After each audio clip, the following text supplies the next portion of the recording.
Good day, siblings in Christ. My name is Vanita van Wyk, and I had the privilege of spending Palm Sunday in the Karoo region last week.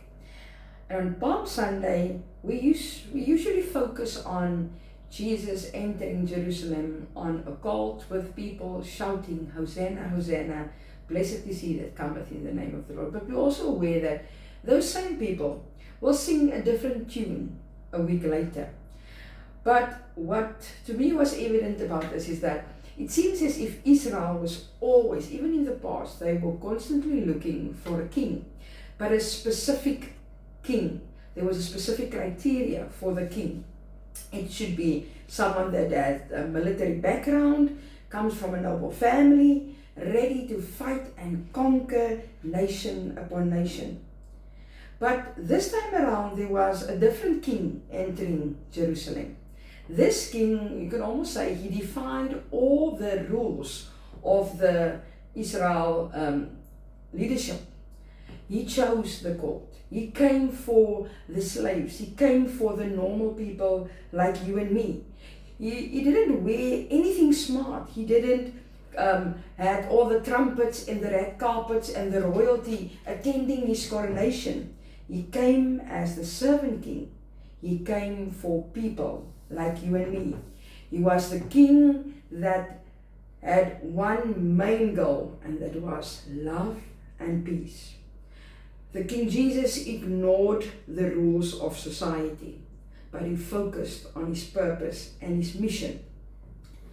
If we look at the current state of the world, Israel is still looking for a specific king, a king that can drive and kill and conquer nation after nation. If you look at how many, for me personally, I'm almost on this earth for 50 years, and I became aware of Palm Sunday around the age of 4 and 5. So let's say, for argument's sake, I had 46 Palm Sundays. I lived and relived 46 Easters. So the difference between the people of the first Palm Sunday, or there should be a difference between the people of the first Palm Sunday and the people of Palm Sunday 2026. There should be a difference between Palm Sunday, Easter Sunday of the first Easter, the people of the first Easter Sunday, and the people of Easter Sunday in 2026. The difference should be that there's an Afrikaans slogan, hulle weet nie wat ons weet nie. The difference should be that we're supposed to know something, or we know something that the people of the first Palm Sunday and the first Easter Sunday did not know at that stage. We are fully informed about Via Dolorosa, fully informed about what happened in Gethsemane, fully informed about what happened on Calvary, what happened in the tomb, and that the same Lord is alive in heaven, and we're waiting for the coming of our servant King again.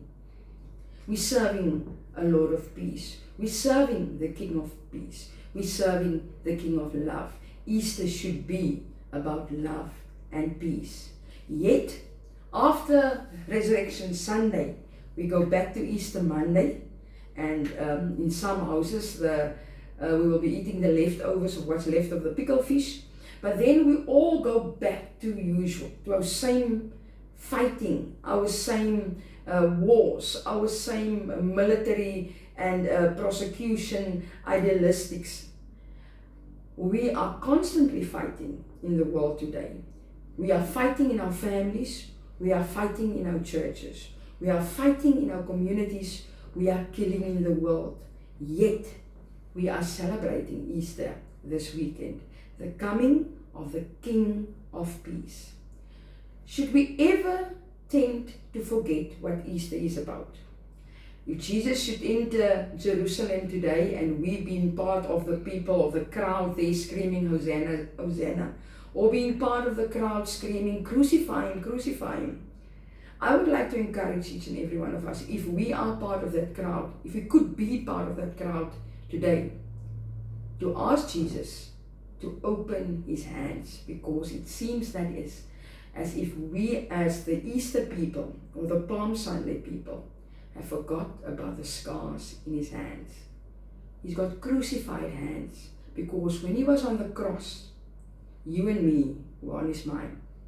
If you get an opportunity to speak to Jesus sometime soon, ask him to open his hands so that we all can be reminded van die gekruisigde hande, waar die spykers deurgeslaan was, wat hy dit alles deurgemaak het vir jou en vir my.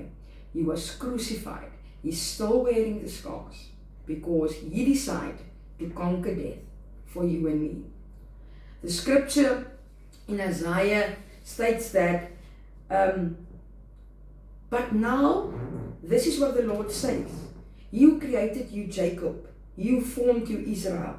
Do not fear, for I have redeemed you. I have summoned you by name. You are mine. In Afrikaans, moenie bang wees nie. Ek verlos jou, ek het jou by jou naam geroep, en jy is myne. Isaiah 49 verse 16 states, see, I have engraved you in the palms of my hand. Your walls are ever before me. Ek het jou naam in my handpalms gegraveer. For every hammer, nail, activity that happened, elke hou wat geslaan was, every piece of flesh they were torn, each and every one of us, the name were engraved in the palms of the Lord Jesus Christ. I've got 3 names and 4 surnames, but imagine how excited I am because I know my Redeemer lives.